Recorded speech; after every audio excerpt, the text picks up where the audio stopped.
Fantastic. Well, good evening, everybody. We have a small class today, but that's not a real problem for us. So, I already had a lesson plan figured out for today, and I scrapped it because of a couple of students weren't here last week, and also because what we did last week, I think, worked well with what we've been doing.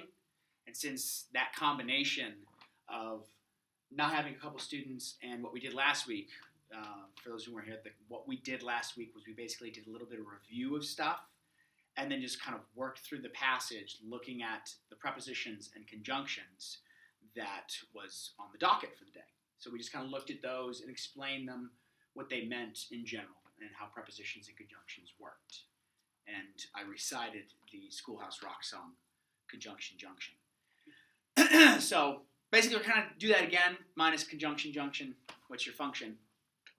And so that's kind of what we're going to do. So we're going to start off with a quick word of prayer, and then we'll get right into the introduction of today's class. So, dear Heavenly Father, thank you for this day. Thank you for these saints. We pray for those who are not with us today. Whatever purposes they have, may they be blessed in their efforts, and anyone showing up late, that they are not in trouble. Thank you for your scriptures. Thank you for your Son and the Spirit who guided the authors to write what they did in the fashion in which they did. Thank you for preserving them and giving them to us today.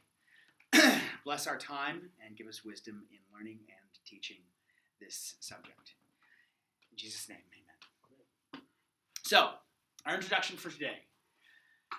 The question we're going with is, where is the original text? So as you know, we've been going through with these different who, what, where, when, why questions, and today is where. Where is the original text? I wanted to introduce this week's class with this question because I want to give you just a little bit of a glimpse into why we can trust the Bible's integrity. Since we're trying to learn a little bit of Greek, eventually if you go further or even not, you're going to get into these kinds of questions and maybe looking at the original text, and these questions will come up. And they're good questions to ask, they're good questions to seek, and I don't ever want anyone thinking, well, no one told me this stuff. So it'll be really short, really, really brief. So there's actually two ways you can answer this question. There's more, but there's two general ones. And they have a little bit of a nuance to them. So the first way to answer it is number one. It is the first way. So where is the original text? It doesn't tangibly exist. Number two is we have it in such voluminous quality that there's a reason textual footnotes in our Bibles are very pertinent. So both of those kind of sound like they contrast very oddly. So any questions before we get into the meat of the subject? No? Awesome, great. So as far as number one goes, that it doesn't tangibly exist. It's a bit misleading. So I'm going to ask a quick question. If in 2,000 years, do you think what you wrote on actual paper would still be around? Do you think it'd still be around at all? It is an open question for an answer. Side note. Probably not. Probably not? What do you think, Cameron?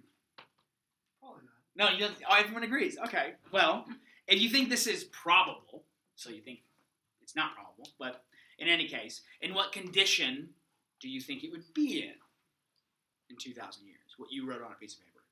Think it'd be in good condition, minor, bad? Well, the oldest piece of the New Testament that we possess today comes from around the 90s or 125 AD. We're not too sure exactly how to nail it down. It's a difficult process. And it's a little fragment, and it's no bigger than a credit card. So it's about that big. It's about that big. And it is from the Gospel according to John, the very Gospel that we're going over. And it possesses a portion of the discussion between Jesus and Pilate about what is truth, which I find fascinating. So, any questions on that? I went over this with my mom before I did it, and we started talking about it after 5 minutes. So, I just want to stop for a moment. Okay. Where was this found? Where was it found? It was found, if I remember correctly, I believe it was found in Egypt. If it wasn't found in Egypt, it was found... They're normally found in either Egypt, in the desert, or some kind of an old junk pile of papers. They're found in various different places, and usually in arid to dry climates. So, Do you know how they determine the date? How old it is? So they determine the date by a few different means. One would be, I think it's epigraphical, looking at the writing, the style of writing it is, the handwriting, does it match another author, if you will, from another one, does it match the text? They'll test the ink, if it's a significant enough portion. They'll test the paper to see if it's a significant enough portion, to find out what the date is. There's a lot of different means, and some of them are a little dangerous for the actual article that they're looking for under, and others are not as dangerous, but they're a little more up in the air. The ones that are more certain are if you test the ink and you test the paper. A lot of times they'll actually test the paper, and the paper will be very old, and they'll test the ink, and the ink is only a couple hundred years old, and there's been a few recently that they found that they've been forgeries. The ink was about 300-400 years old, and the paper was 1,500 years old. They whitewashed it and did it all over again. So it's a good method, and there's a lot of nuance to it. So any more questions? So copies of the original manuscripts are what we possess in physical form today. We do possess copies. What these actually show to those who translate and test where they originate and came from is what is called text type or families of texts. Since they're copies, we don't have the actual original ones. What they show are the process in which we have it. So say John, or the person who's writing for John, as he's sitting there, explaining what he wants written, however it happened, he's sitting there and they have a piece of paper. This are papyrus, and they write it out and they give it to whoever is the intended audience. They may have, especially if they're a letter of Paul's, they may have written 6 copies. And they've sent him to different places. One maybe the author will keep, one the messenger will keep, so forth and so on. And so they'll have it, and they'll give it to someone else. And that person will then have it and keep it and write it. If somebody wants it, then they'll copy it out. And so this process keeps going, and someone else sees it, and they want a copy, so they copy it out. And so down the line, they start going different places, and maybe a small word is missed, or a letter is inserted where a letter wasn't supposed to be in the copying process and how they did it. I can explain it if you'd like. And through that, they go to a different location, a different location, a different location. And we'll get to this a little bit later, but this is one of those big reasons why we know that the text hasn't been tampered with in any kind of negative way. It's just a matter of human error, because God works through fallible human beings all the time. Are there any of Paul's original letters? It'd be very shocking if it was. That little piece of the Gospel of John is the only one that we could hypothesize may be original. If it's from the 90s, and the Gospel of John was written in the 90s, it could be. Most likely it's not. It's better to err on the side of, no, it's a copy of, it could be a copy of the original. Either way, it's probably a second generation text.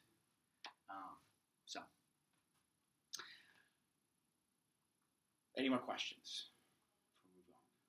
Okay. I have a whole bunch of notes in here for questions, just in case. So when we look at answer number 2, that we have such voluminous quality of them, it's actually a blessing that no other piece of literature from antiquity possesses. The New Testament alone possesses this quality of having so much. The Old Testament is a different story altogether. That's for another class and another day.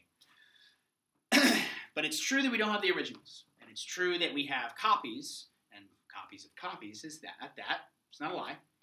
But the sheer volume and nature of the copying process shows that any element of corruption would be vehemently manifest. We would know it immediately, and we do, which is why we have critical editions of the New Testament, where it says these are older manuscripts, these are better ones. They know how far back a text will go, and that's where they go with that reading through various other processes. The other marvelous reality is what one scholar and apologist calls multifocality of the transmission of the text. What that means, multifocality, is that there is never a single locale of production or collection. And so like I said it before, what it would be is you would have Paul writing his letters, and he sends one to Philippians, he sends one to the in the region of Galatia, which again probably had multiple copies already from Paul.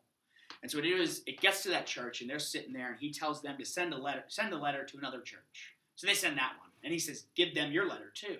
So they get theirs, so they write out copies. Why would you give them the original when you can just make them a quick copy? So they get a copy, and then another Christian rolls into town. He's like, oh man, you guys got a letter from Paul. Can I have one? And they copy it out. They go, wait, you got one from, yeah. And then you have another one over here, which has a gospel. And someone rolls in with another gospel. They say, can I have that? And they copy it. And so you have a group with 4 gospels, a group with 5 of Paul's letters, a group with a couple of Peter's letters. And they start meeting up and collecting these together in what are called codices, which are what we call books now. This actually comes, it's oddly enough, what we call books, this little physical thing called a book with pages and so forth, are actually, Christians utilize this newest technology in the 2nd century, most likely, is when they started coming around, which is fascinating in and of itself, another story altogether. And so what it means is you can't tamper with it when there's so many different ones. If you change one letter in this one, you'll find out from the other one, because whatever, it's this different transmission, again, this family of text. So if someone changed, say, this letter to this letter, it would be a completely different word. It would be this word. But you'd know it immediately, and you go, that doesn't make any sense. So the one that has this letter right here is clearly not original. We don't have to worry about it. So that wouldn't have as much weight to it, if you will. It's really clear because you can't do it wholesale. So as an example, consider the Quran. So does anybody know anything about the Quran? Kofi does. Okay. So the Quran is the text of Islam. It's the Muslim text, the Muslim holy text. And they have, generally, one primary translation most every Muslim has and they must rely on. They have one. There's others, but there's one basic general text if you ever ask a Muslim. It's very certain, and the text itself, it's extremely certain. They know what it is if you ask them. And it's because in the 2nd generation of Islam, around the mid to late 700s, I think, they had a collection of any piece of material with the Quran on it. A stick, rock, anything. Even people who were to memorize them. This is how they knew their scriptures. And in a very large battle, I cannot remember the precise name of it, a whole bunch of these people that were supposed to remember it died. And so they decided to collect every single piece of it, everyone who remembered it, and gather together and write it out. And then they destroyed all evidence, except the people who memorized it, but they were already dying anyway. And they collected it and destroyed it all, and went with one basic text. This is called the Uthmanic revision. Some, I think, call it the recension, but this is what they call it. So they have one text. The reason they did this is to ensure there would be no issues in what's said. In small part, that's true. But in another area, there's a problem with it. And the problem is that no one can show where, how, or through what means we know that the Quran is the text of it is trustworthy. You just have one. You have to assume, hope, and pray that that whoever brought it together got everything correct.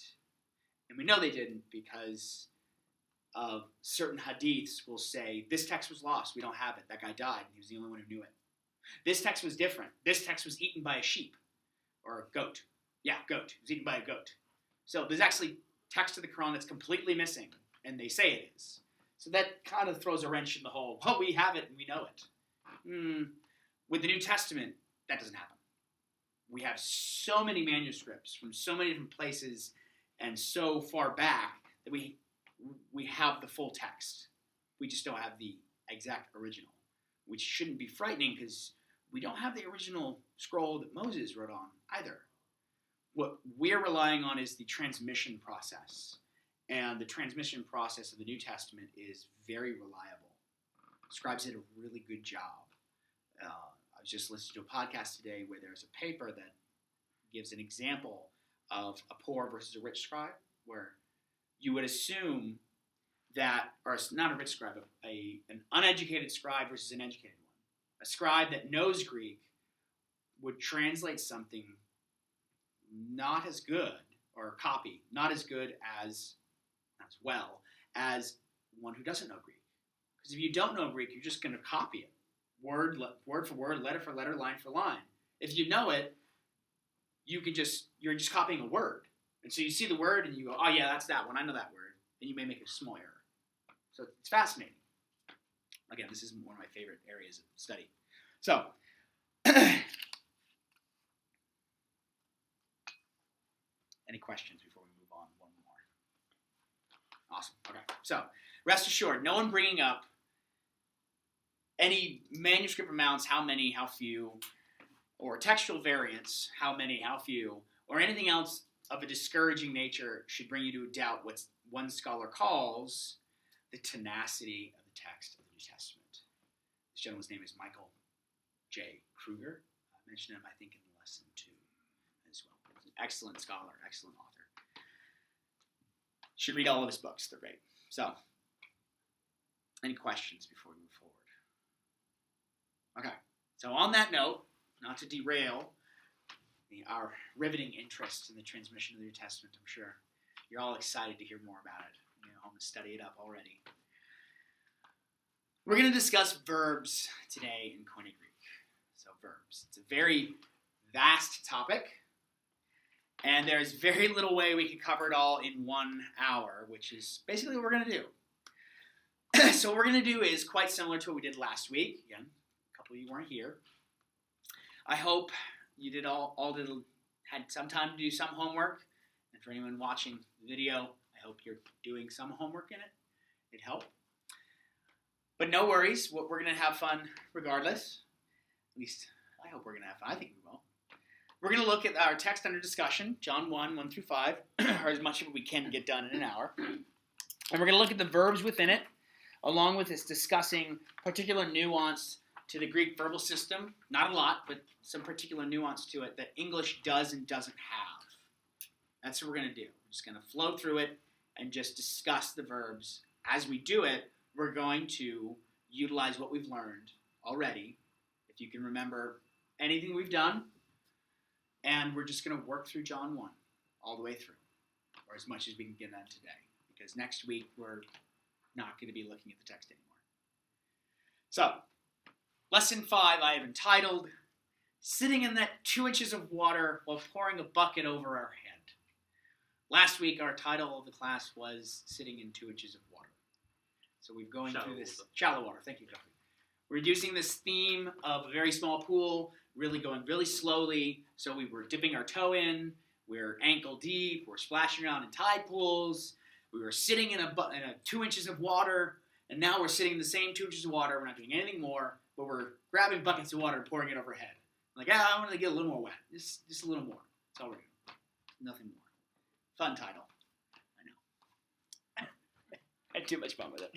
So tonight we're going to do a little different. So, again, like I said, we're going to diverge from my intended lesson, because I thought this is probably one of the better ways to do it. What we're going to do is review. Still going to cover verbs, but while we do it, we're going to go all the way through the passage, like I said, all the way through, Lord willing, and we're just going to stop at each phrase that has a verb. Thankfully, if I remember correctly on your handout, I think every phrase has a verb. Or at least every line that I made has a verb. But first I want to begin with explaining some verbal definitions that are really paramount to understanding Greek verbs as opposed to English verbs. And they are active, passive, middle voice. So I'm sure everyone here has heard of active voice. Can anyone explain to me what active voice is in verbs? What is an active verb? You're doing something. Yeah. So voice is who is doing the action. So active is the person who is the subject is actually doing the action. That's active. And passive would be the exact opposite. The subject is receiving the action. Someone else is doing it. Third party, who knows? But someone else is doing it, and the subject is receiving the action. So we have these in English all the time. John threw the ball. The ball was thrown by John. So there you have this active and passive aspect. What Greek has, and other languages have as well, is what's called the middle voice. There's no way, this is kind of a side note, there's no way to translate the middle voice into English. The closest thing we can get to is what's called italics, if you were to understand what the middle voice does. The middle voice is an active verb. It is the subject is doing the action. But whereas the active voice focuses on the action itself, so the subject's doing the action, where the middle voice would be the subject is doing the action. It may be a lot of emphasis, it may be very little emphasis, but the emphasis will be on the subject in some manner. So the way I like to say it is, I've always described it to people, so I drink the cup of coffee. Call that active voice. I'm focusing on the cup of coffee. That's good. I drink the cup of coffee. I'm focusing on me. I'm drinking it. Kofi's not drinking it. I'm drinking it. The coffee is being drank by me. So that would be how you'd get active and passive and middle. So I just want to cover that real quick. There are no middle voice verbs in John 1 through 5, but you will run into them if you ever do any studies, and it's a good thing to remember whenever you may run into it, and it's a good thing to ask a question, because it will draw some emphasis in different texts where you'll find a verb and someone may make mention of this being such a big deal. Wow, this action is so amazing. Like, this is a big thing. But the author isn't concerned about the verb so much. The author is more concerned about who's doing the action than the action itself. And that would be a good thing to remember in your own study whenever you do Bible study on this subject. So for now, that'll be enough of some new stuff. Middle voice is definitely a new thing for some people. Does Spanish have a middle voice? Does anybody know? I don't think so. No. So does German have a middle voice? No. No. Okay. So let's get into John for the rest of our time. We don't have too much. But feel free to ask any questions at any time. I'm completely available. I should have muted my computer. Okay. So we're going to get right into it. And I want to just make sure I'm following you guys along. I'm just going to take my own hand down. Okay. So active, passive, and middle. So I have there on page 1 a little reminder of what we did last week, since what we're going to do is that. So on your handout, all bold and underlined words are verbs. As I said last week, there's actually only 14 verbs, and 6 of them are the same. So a lot of this should go pretty quickly as far as the verbs go. And all italics and underlined words are prepositions and conjunctions. Since a couple of you weren't here last week, we'll make sure we cover those as in-depthly as they need to be for our purposes. So, and then there's a brief explanation. So remember that prepositions, they are function words, and they do the same thing in English that they do in Greek, actually. That is that they give a particular nuance to a word that they are modifying. And the word that they will modify is the word that is after them, that follows them. Or they may give nuance to a phrase that follows them, albeit it all functions the same. A preposition will really bring it out. One of the phrases that I used for reference was, I drink the cup of coffee in my hand. So the preposition in is saying something about the cup of coffee and my hand. You can interpret it to mean that the cup of coffee is inside of my hand. That doesn't make any sense because the coffee is not inside my hand. But the cup of coffee is in my hand. My hand is used as a utensil for drinking the coffee. So that would be one way you could use it. It's giving nuance, and the idea we gave was that context will really bear this out. There's a lot of reason and logic within the idea of prepositions. The other one, let's take a sip of that. The other great part of speech we did last week were conjunctions. And I'm sure we all know what conjunctions are, but by way of review, conjunctions are words that can connect either to words, to phrases, to clauses, etc. in some way. For example, they can contrast it, so they're connecting it by way of contrast. Not this, but that. They can also connect it by way of additive, adding to it, this and that. And then they can compare things, not this or that. So those are three different ways conjunctions can work. And prepositions and conjunctions can work the same way in Greek that they do in English. So there's no difference. It's just learning new words. So,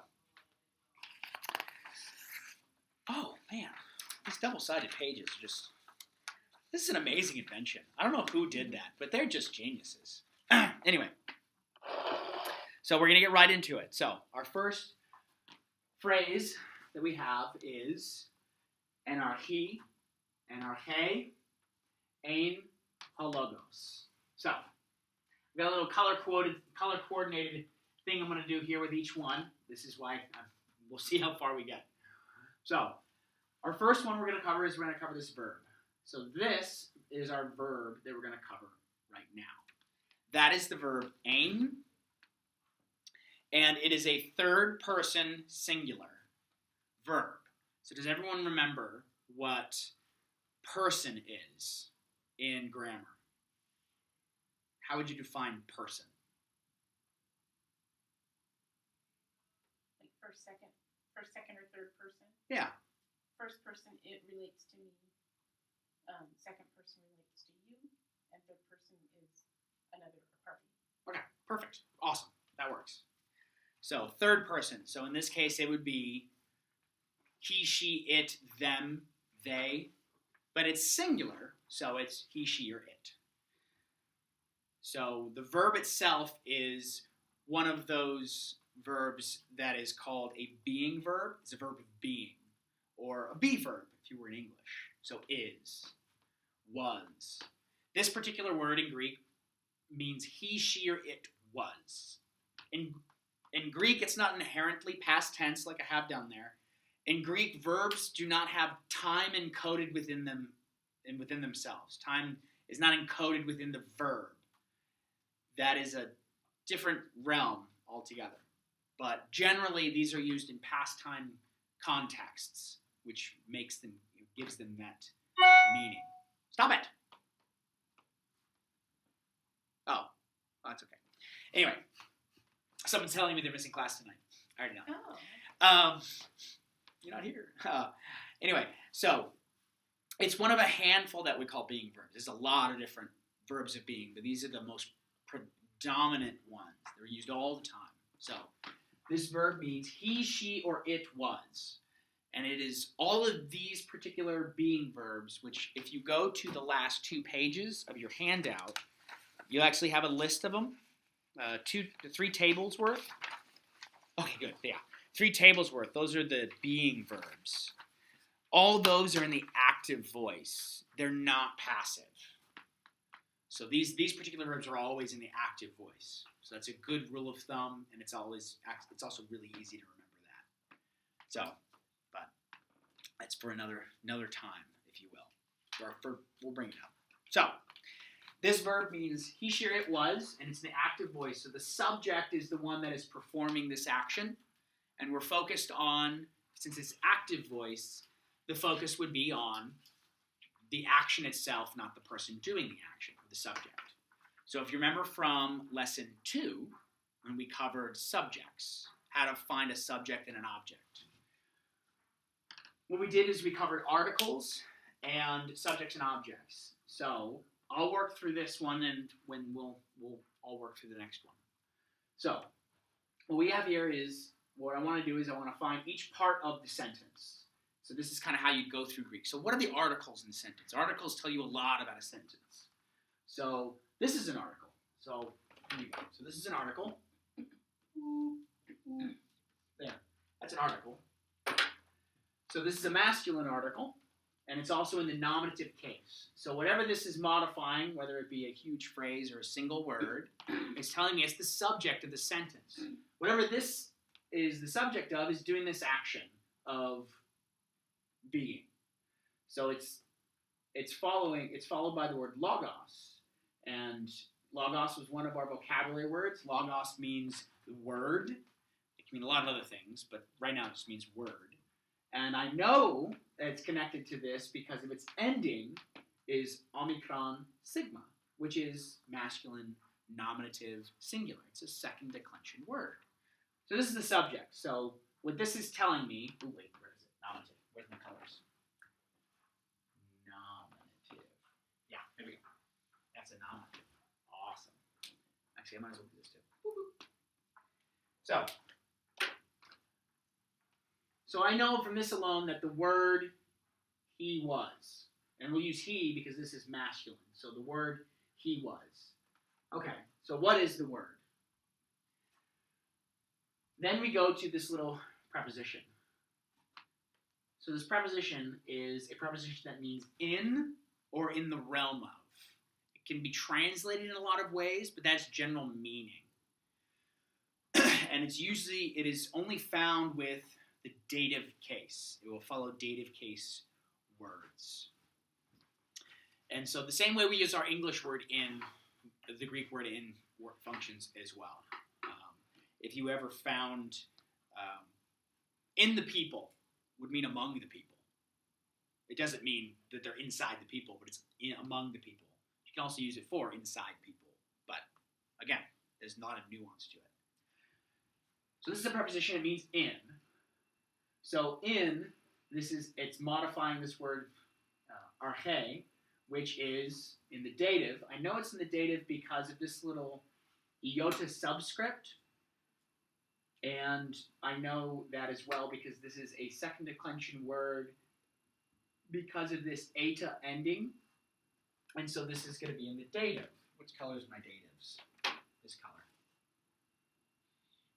Nope. Nope. Nope. Nope. Nope. Nope. Nope. Nope. Nope. Yep. So that's my dative. So, and this means beginning. So in the beginning was the word. So the word is doing the action of being in the beginning. Not really doing an action per se, but that would be what it is. And so to make good sense, you could say the word was in the beginning, or you could say in the beginning was the word. As a small fun note, the reason that we translate it in the beginning was the word is because most translators connect it to Genesis 1:1, which starts off with in the beginning. If you read it in Greek, it starts off with an arche. And so a lot of people connect the two together. So John is most likely, or the author of the Gospel according to John, is most likely picking up on that idea. So you can say the word, as far back as you can take the beginning, was there. So that would be John 1, phrase 1, if you will. Any questions before we go to the next one? No? Awesome. Sweet. So, ooh, the eraser. All right, so.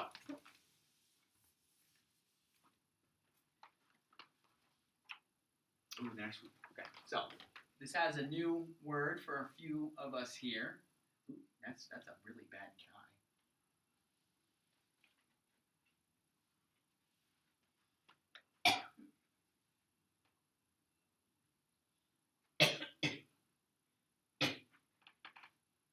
Another one of those.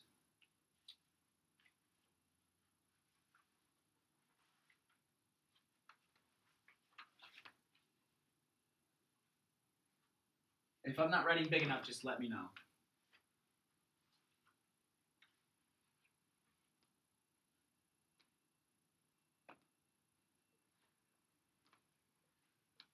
Okay. So, since we've already learned a verb, which word is our verb? Anyone like to answer that? Verb? Yeah, which one is our verb? Aim. Aim. Verb. Blue. Verb is blue. Okay. And what does aim mean? Was. He, she, or it was. It's the he, she, or it is part of the verb because of how it's spelt. If it was just was, there would be a different spelling to it. Yeah. So that's our verb. So who is doing the action of the verb? It would be the subject, the nominative case subject. So out of all these words, who is our subject, or what is our subject? Pros. No, pros No. is actually a preposition. Oh. So before we go any further, we'll touch the preposition. I'll underline it at least, so we won't get too confused. So we'll underline that. Yeah, underline that. And for posterity's sake, we will also underline that. Okay. So this is not our subject, though it does have what would look like a nominative case ending, a masculine nominative ending. So if that's not our subject, what's our subject? Your turn, Dennis. Take your time. Would be the logos. Yeah, the logos. So we know it's the subject because, first off, we have man, this brown is not liking life. We have the article, which will tell us its gender. Where's my nominative? It'll tell us its gender. It'll also tell us its function in the sentence, which is nominative. And the word following it, yeah, that's right. I totally erased my lambda, didn't I? It's logos. So, sweet. So glad I wrote my pen. So the logos. So again, this one has the same flow. The logos was. So he or she, it was. The logos was. So before we go any further, we have to cover this first word. This is a conjunction. This is the most, besides this, which is the article, is the most used word in the New Testament. It is a conjunction, and it generally means and. It almost always means and. It can mean but on occasions. Not so often, but every now and then. It can also be used adverbally to mean also or even, but that's not for our purposes at the moment. So, it means and. So, if we go to our first verse there, our first little phrase. So, in the beginning was the word, or the word was in the beginning. And the word was, then we get our little preposition. So, this preposition is pros. It always looks like this. It's very consistent. It's a wonderful word. And it means face, how did it put it?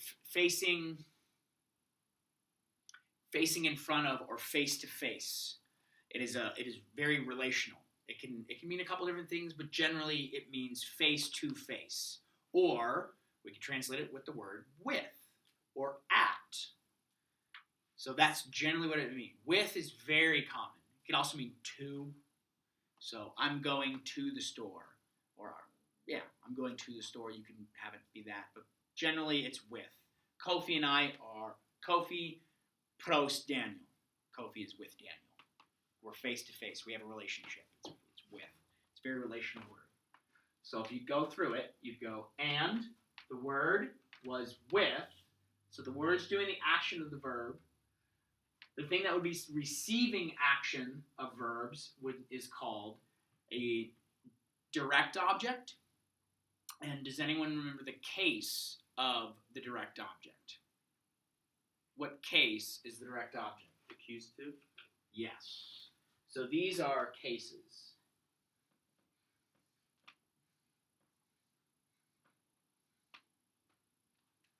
So the accusative is the case of the direct object. How do you find the accusative case, Kofi? Since you answered our first question there. There's two ways. Either the use of the article. The use of the article. So what's the article for Tone. the accusative? Yeah. Tone? Yeah. Tone. Tone. Accusative. What's my accusative color? Right? Yes. Yes, that one. There, that's an article. And it's accusative. should have boxed that when I found the other article. Okay, so that's accusative. Mhm. So, And also the noun ending for the theon. Mhm. That noun ending is an accusative noun ending. all right. So, and what does this word mean, Kofi? Oh, theon. Mhm. Well, it's the word for it's so derived from theos, the word for God. Forgot. Yeah, it's derived from theos. So this phrase would be and. So in addition to what we already said, so in the beginning was the word, and the word, which was in the beginning, was with God. Because this is our direct object. Great. So, moving on from that, let's finish John 1. So this long sentence finishes off. Let's just actually write it with it. Keep some context flowing. So this one, there's nothing new as far as words. But there is something a little different in this phrase that is not in the rest.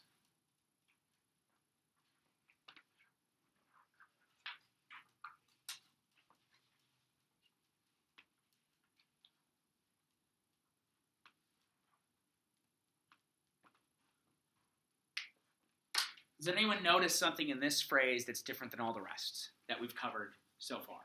What's different about this little phrase that has a verb than all the rest? What's different about it? About the verb?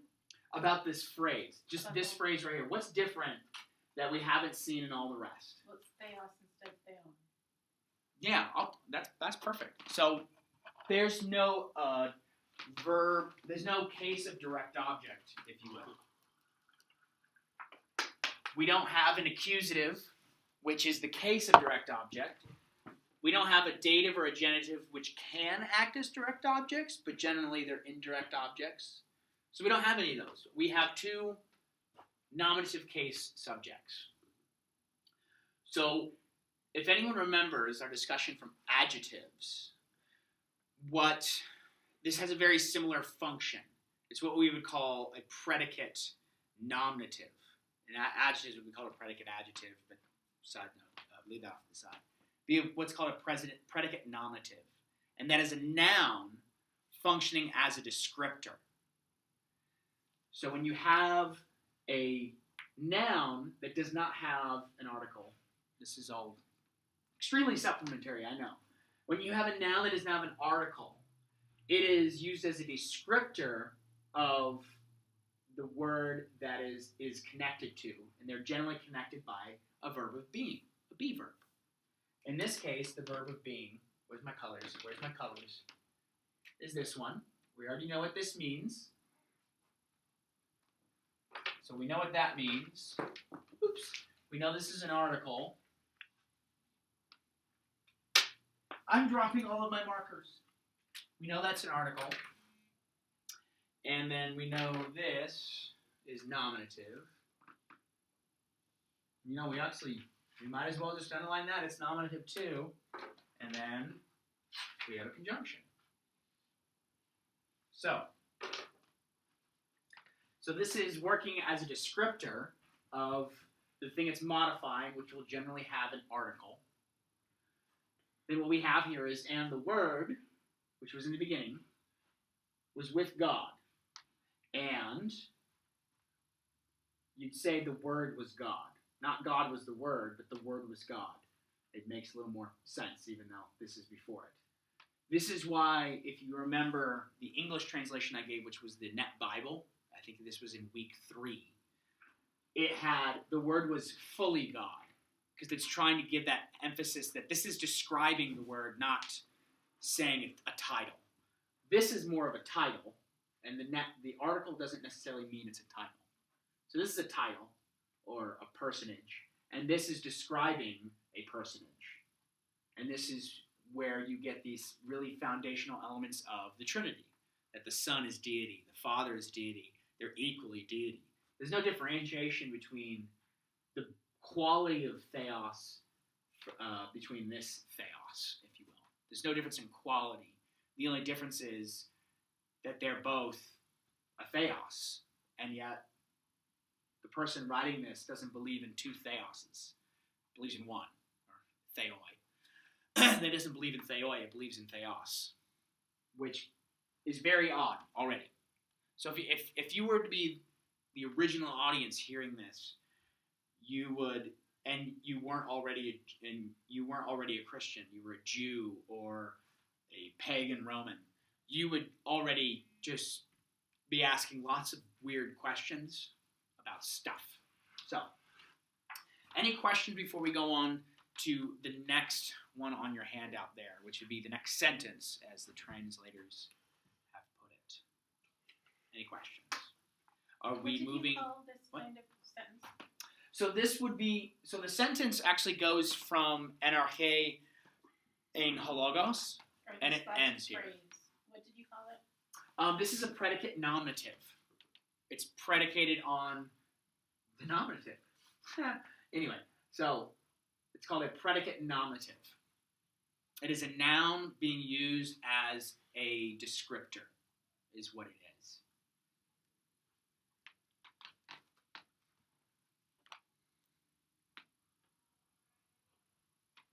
Any more questions? Are we moving too fast? Good pace, it's fine.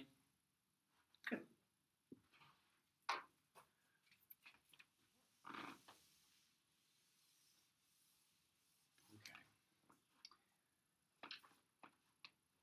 And are the commas in Greek? The commas are inserted. You don't find commas in the original text that we have because they didn't exist, if you will. These are editor's choices, and the main reason why they have the commas and the periods where they are because of those conjunctions. So the conjunctions are giving you the idea of stop, hang on, I want to add something now, and the period is okay. I finished my thought now. Now I'm going to give you the next thought. That's why I have it. Mm-hmm. And the reason why is because of the next one, which I want to cover because it has something that we've done. But again, this is mostly review.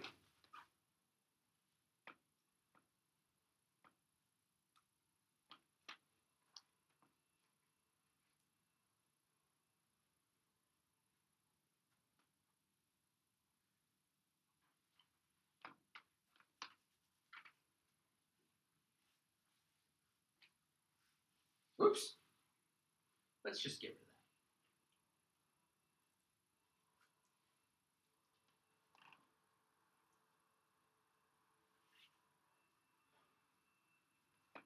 Oh, now the fun part.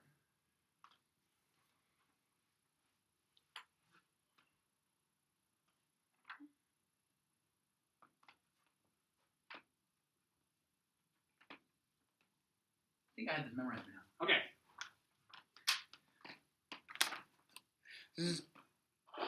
Does anyone want to come up here and... Oh, never mind. All these colors are just crazy. So, we'll just go one word at a time and decide and figure out what it is. So does anyone know what this word is and then what case it is? It is definitely not a preposition like pros. So what part of speech is this, and then what case is it? Pronoun? Pronoun, yeah. Pronoun. Which color is my pronouns? That's a pink box. Okay, so this is my pronoun.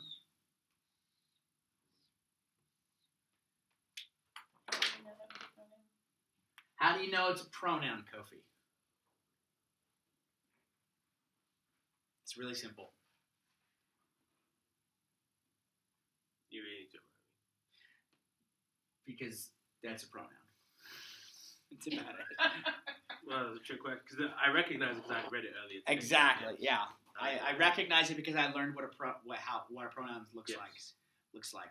There's no identifier that makes it into a pronoun. Is kind of what it is.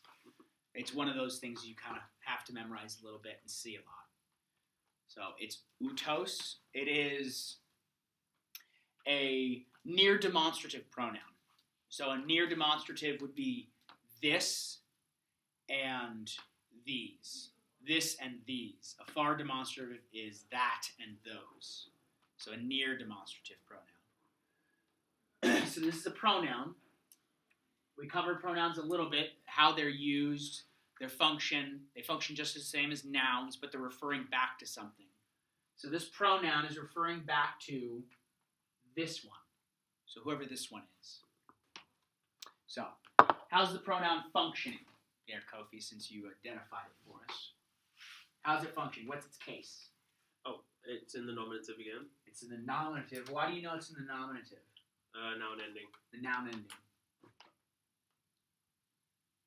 It's in the nominative. Are there any more nominatives in this little sentence? No. No? Okay.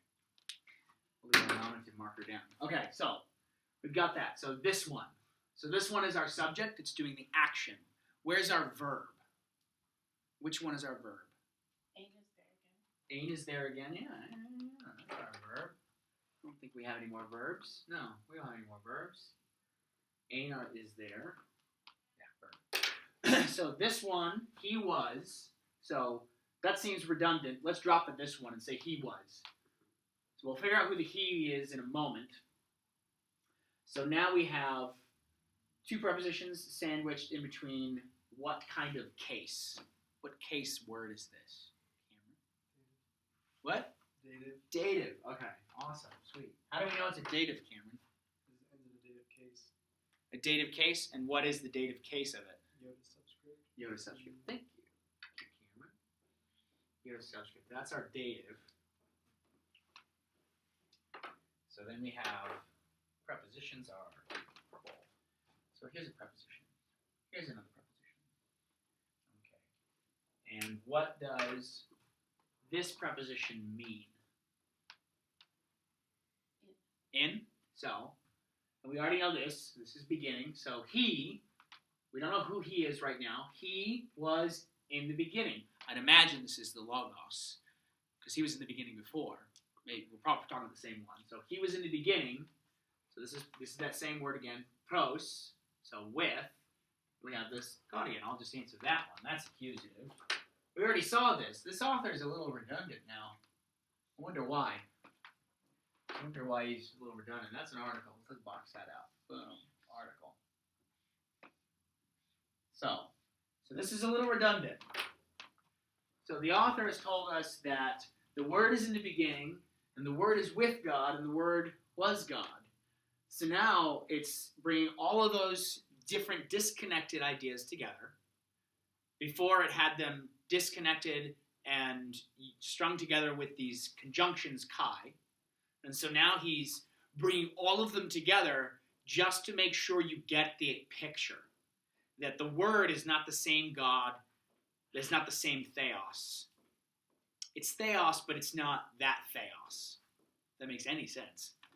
But he's telling us that he, so the Word, he was in the beginning with God. So he's God and he's in the beginning with God. They're two separate persons, but they're both God. That's amazing. It's a very simple phrase. This is really, really simple, basic Greek, and it's mind-blowing, if that makes any sense at all. So, the next one, just leave on the handout. Hold it there. So, but I'll write out the verb and the pronoun. Or not the pronoun, the preposition. So on your handout there, we've got the next phrase that I got underlined, which is panta diautu ageneto. So I'll just write it out. So we have panta diautu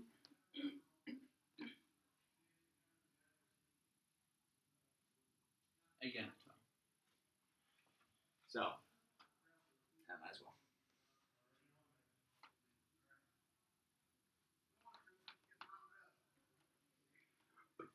So, this is another preposition. Again, for those students who weren't here last week. It's another preposition. And this preposition actually doesn't always look like that. Its standard form, how it normally looks, is like this. Oops, I can't write at all.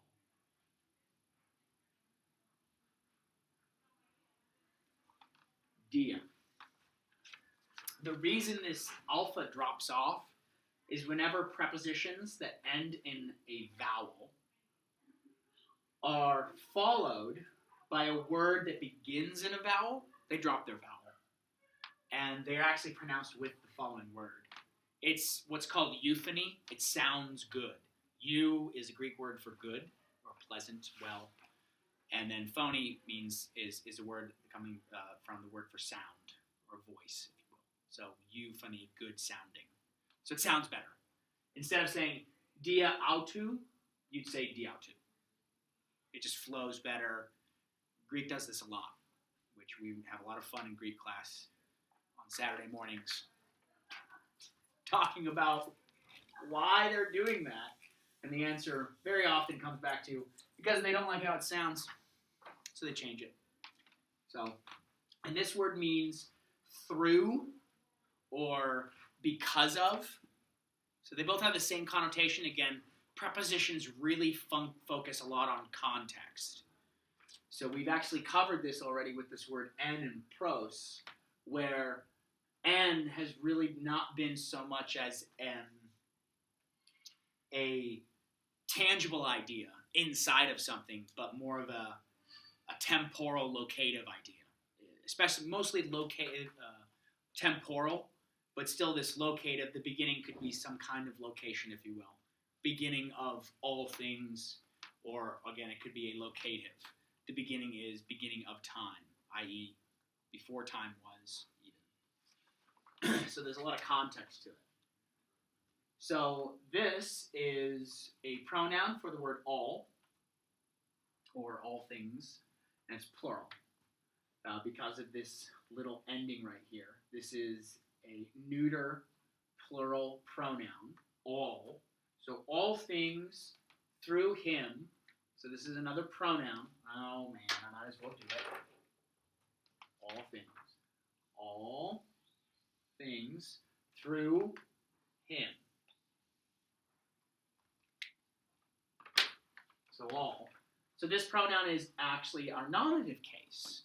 If you remember from lesson 2 and 3 about cases and pronouns, this is an ending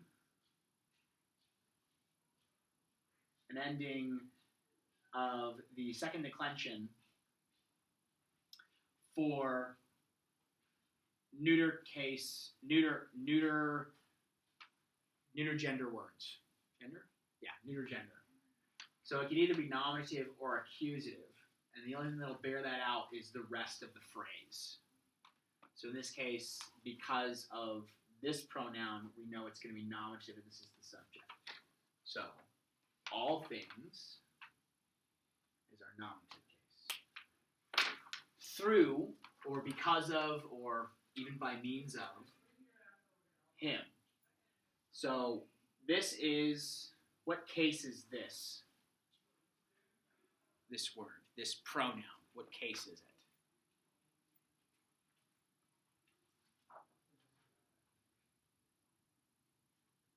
Genitive? Yeah, genitive. And we know it's the genitive because what? Omicron. Upsilon. Yeah. Upsilon. You're on it. You're on point. Good enough. Right? Good enough. Right? Is this the right one? No, that's the wrong one. Dang it. Okay. This one. Genitive. Yeah, that's it. That's my genitive. Okay. So this is one of those pronouns. It means he, him, her. In this case, it would be him or it. So, all things through, because of him. So this is another being verb. So I've got a little commentary down there. So it's another verb of being. It is a third person singular. And this one is passive. So it looks a little different than the last verb we had, the aim here, or aim, sorry. The reason it looks a little different is a subject we're not going to cover today. And it's what's called its tense form. We're not going to cover it because this is not a subject for an hour-long discussion. There's a lot of different tense forms in Greek. But what this basically is a different type of being verb, where these generally will give you more of a state of being. This one is generally used more along the lines of, if this one means become or made. So this is something, generally speaking, that would be acted upon. So this is in the passive voice. So all things through him were made. And this is third person singular. So this is looked at as a collective whole. This is plural, but this is singular. So all things through him were made. It was made. Everything was made through him. So what this verse tells us, in conjunction with all the rest, that this word, this logos, is in the beginning. He's with God, and he's the means by which everything's made. So the next, because we got new students, or not new students, you guys missed the last class. We're just going to cover 2 words there. So we have, in our next phrase, we have a word choris. Oops, that's a P, not a rho. Choris. Choris. So this is a preposition. Push it this way, color. Yeah, it's a preposition. But this preposition means without. It can also mean against in some context, but it has that same meaning. Again, context will bear those kinds of things out. Without, generally always accurate. So it means without. So if you look at that phrase, you have all of the same words we've already covered, except the one that I have in parentheses, not one. That's what those 2 words mean. Ude, hen. Ude, hen means not one. And then you have a pronoun, which is a relative pronoun. So which, who, that. And then you have another verb that kind of looks like that word here, agemeto. And that word is not passive. It's the same word. It means became or become.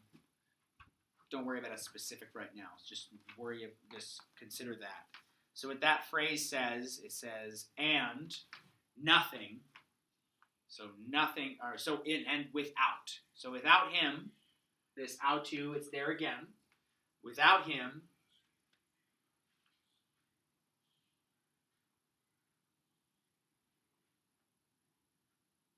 was made. Without him, what was made? He made not one. So not one was made, which was made. So funny. If you look up on the Net Bible, I think I made this comment last week. If you look up the Net Bible, there's a very funny note at this point in the text where the translators in the Net Bible make a comment about this verse, and it's really hard to translate because it's really odd. Only because in English it comes across very clumsy, so the difficulty is trying to translate it. And what I like to do is just emphasize the idea that this little phrase, kai, charis, autu, agenata, ude, hen, ho, gegonen, is basically saying that word is uncreated.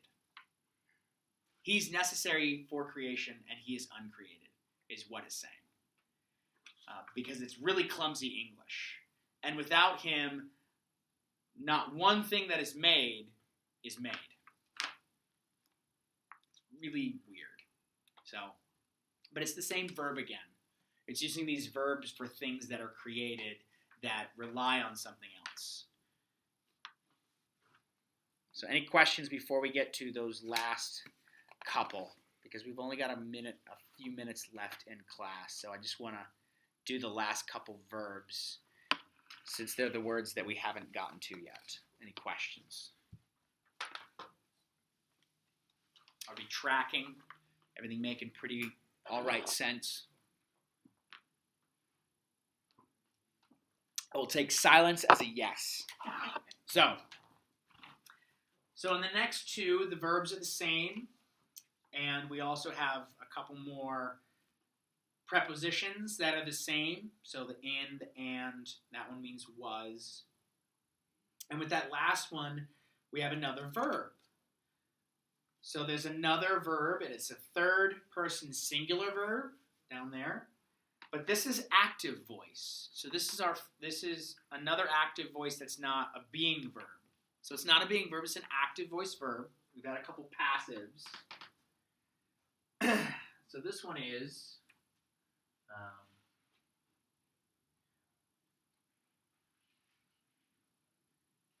Phony. Phony. Now, when it comes to verbs in Greek, what's going to tell you what their voice is and their person, so their person and voice, besides these little being verbs, is what's going to be this ending right here. That's a preposition. Pardon. So this ending is what tells you its voice and its person. So this is going to be a third person, and this is a third person. This is a singular, this is a singular. But what this is telling you is it's passive, or middle, but passive in this case, and this is telling you it's active, is what it is. And so this is a verb for shine. For shine. Which makes a lot of sense because of the nouns, specifically the nominative case noun there, phos, which is the word for light. Phosphorus? Phosphorus light bulbs, or photons, I think, as well. Kind of comes from that word, if I'm correct. So what that means, then, the light shines in darkness. So since this is third person singular and it's active, it's going back to the subject of the sentence, which we know is to. The article is going to tell us because that word phos is a declension we didn't learn, but the article is going to help us out in that case. And the article of that word scotia is going to tell us it's not the subject. So the articles are really what will help you out whenever you're doing some kind of a study to go through it in that realm. Or if you do decide to go further and actually learn a little more Greek, it works the same.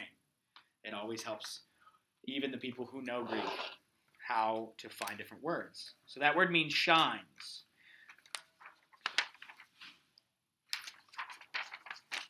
So then our last one. So, I'm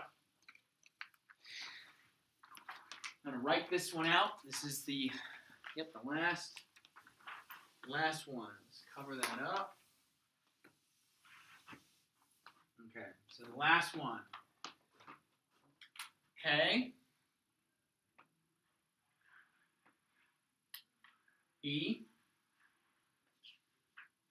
Scotia.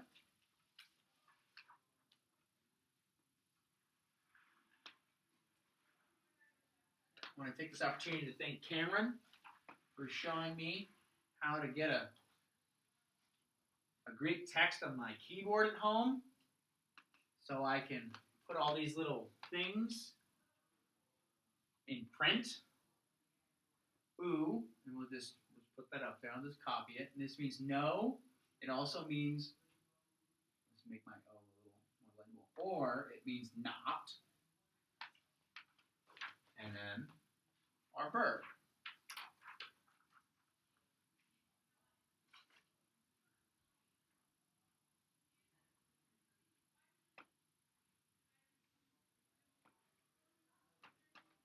Kata 11. So, again, this is what's telling us its person and its voice. And don't worry about that.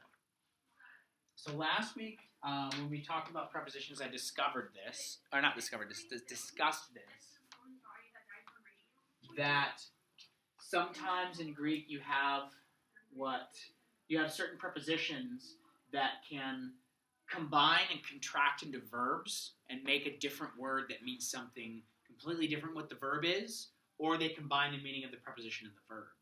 Those are what's called proper prepositions. Improper prepositions are like that word choris earlier. It cannot be connected to a verb. Therefore, it is an improper preposition. So, just by way of discussion. So which part is the preposition? this part right here, it's the preposition kata.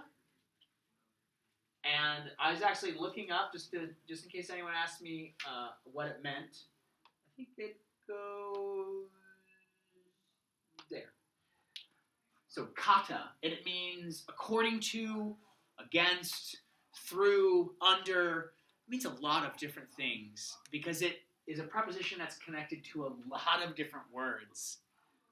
So it's a very long entry in a Greek dictionary. I actually brought it if anyone wants to look at it when we're done. So it means a lot of different stuff. But this is a word for receive. And so the verb means, and I have it on there. So this is another third person singular verb. It's a lot of them, and I know. It has a preposition prefix to it. It's also active voice. It's difficult to know exactly how the author intends its use. And you will find this in a lot of English translations. It's translated a lot of different ways. And there's a reason, because it's tough to figure out how he's using it. Even in its context, it's difficult. But it could mean either, it could also mean all of these. Comprehend, grasp, or overcome. So if you were, and this is a rule of thumb you should never use, but if you were to take the two parts of this verb, the preposition and the verb itself, so this means receive, this basic lexis of the word, comes from the verb lambano. And the word here, which would mean according to, so according to receiving. So according to receiving it according to. And then anytime you have these negators in front of it, this is a word that means no or not. So not according to receiving. So, and the darkness, him, could not receive. Which makes sense when you hear the word grasp, comprehend, overcome. There's a lot of options. It depends on how the author is utilizing the phrase light, dark, what's created. So that's why it's a really hard word to get down. So just to keep this consistent, let's just underline our verb. This is our verb. Kata laven. There. So we'll just underline everything to see how we're doing. What is this first word? What part of speech is it in our little list down here? Conjunction. All right. And what does this conjunction mean there, Dennis? And. So, do we have any articles? Do we have any articles? Arm out of the way. Yeah, after K. After K? Yeah. We have an article. Do we have any more articles? No? Yes? Maybe? So? Any more articles? Kai, sorry. Auto is a pronoun. Yeah, auto is a pronoun. Let's just circle that up. Just get it out of the way. That is a pronoun. Thank you, Cameron. I appreciate that. Let's not get angry at the high schoolers for being loud. Auto is a pronoun. Yeah, I don't think there are any other ones. No more articles. Okay. So, there's no articles. We got our conjunction. Are there any prepositions in this phrase?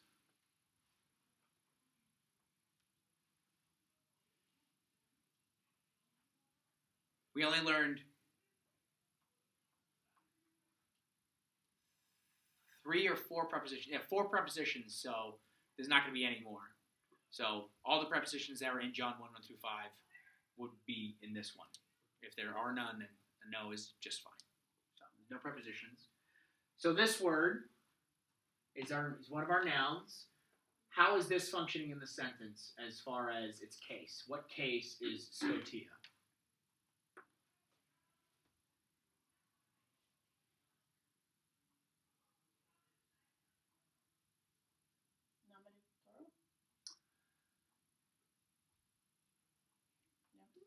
It's nominative, yes, but it would be singular. I like where you're going. So it's nominative, and it's nominative, we know it is, number one, because it's following this article. And it's singular because it's following this article. And it's feminine because it's following this article. And so, Scotia, how its paradigm works, is it is one of those alpha ending words. And so it's, if you were to find it in the lexicon, it'd be Scotia or Scoti, and Scotias would be its genitive. So it's as, with an iota subscript, and on. But I know what you're thinking, you're the neuter idea. So I can't remember, I think this is an adverb, an adverbial modifier in this case, because it's modifying this. So, and the darkness, him, so this is what case? Dative, genitive, accusative, or nominative? I'll give you a hint, it is neuter. It is neuter. This was one of our vocabulary words, and then we did have a handout for it. I think week three. What case is it? Which word are we looking at? Auto. Auto. Our pronoun. What case is our pronoun? Nominative, genitive, dative, or accusative?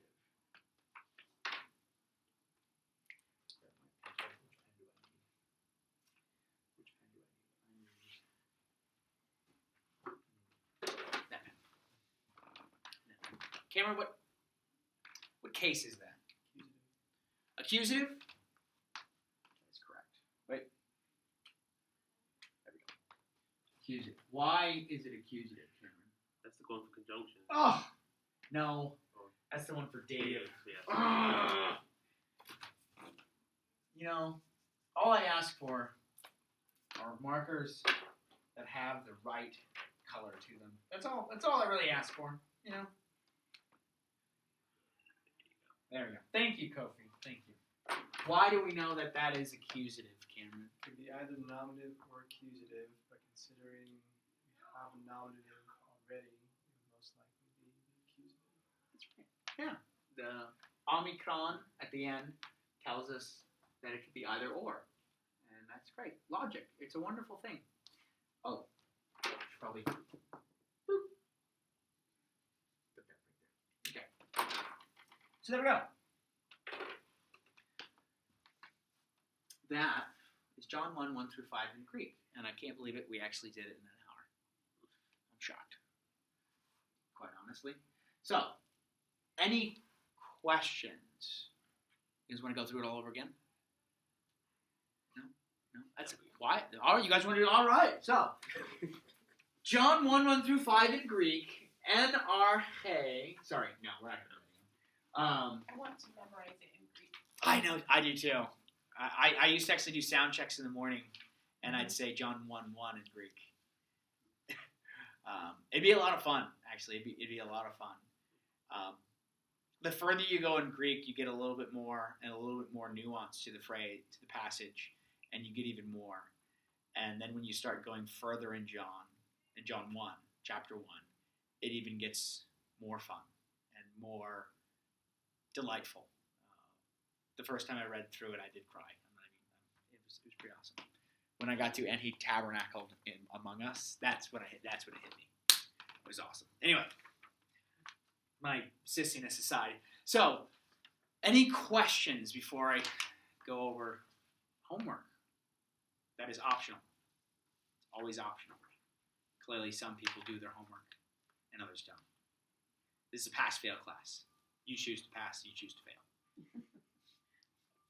So, gold star for Tracy. Anyway, any questions? Any questions before we finish it off? Nope.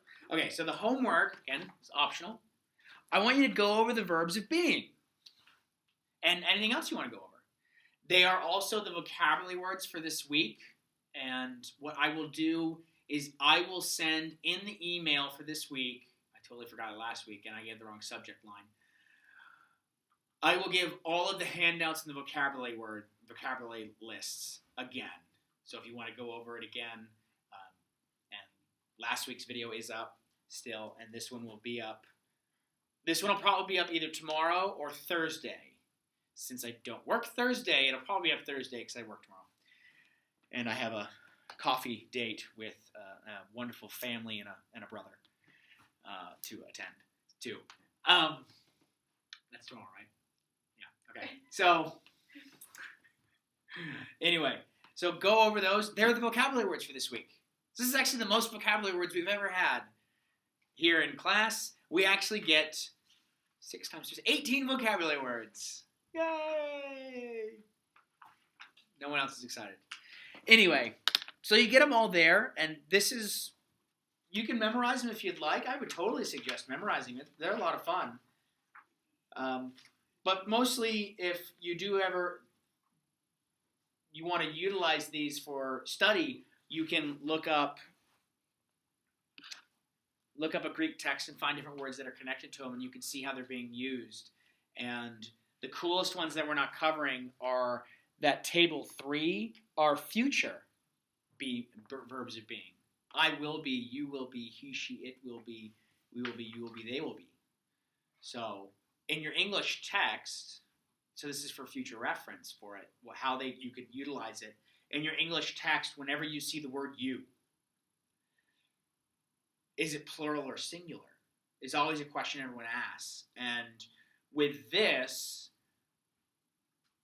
it's one way you can see it. It'd be helpful if you knew a little more, that you can actually find out in some cases whether or not it's plural. It's always a good idea because we don't do that in English. We don't differentiate verbs by number, by person, number, whether it's multiple or singular, plural, singular. So that's all. That's all for this week. That's it. I hope you guys enjoyed this class. I did. I loved it. Cameron knows that I love going through John 1 all the time. I think I've translated it 15 times in the last 3 weeks. So, too much fun. So, thanks for coming, and thanks for bearing with me. I hope this was pleasant. Next week, we will not go over John again. Next week, we're going to go over study tools and how to use a lexicon and how can we apply what we've done with what I would call a correct word study in your own time. So that's what we're going to do next week for the final class of our introductory Greek class. So thanks for coming. Thank you, Daniel. You're welcome, Cameron.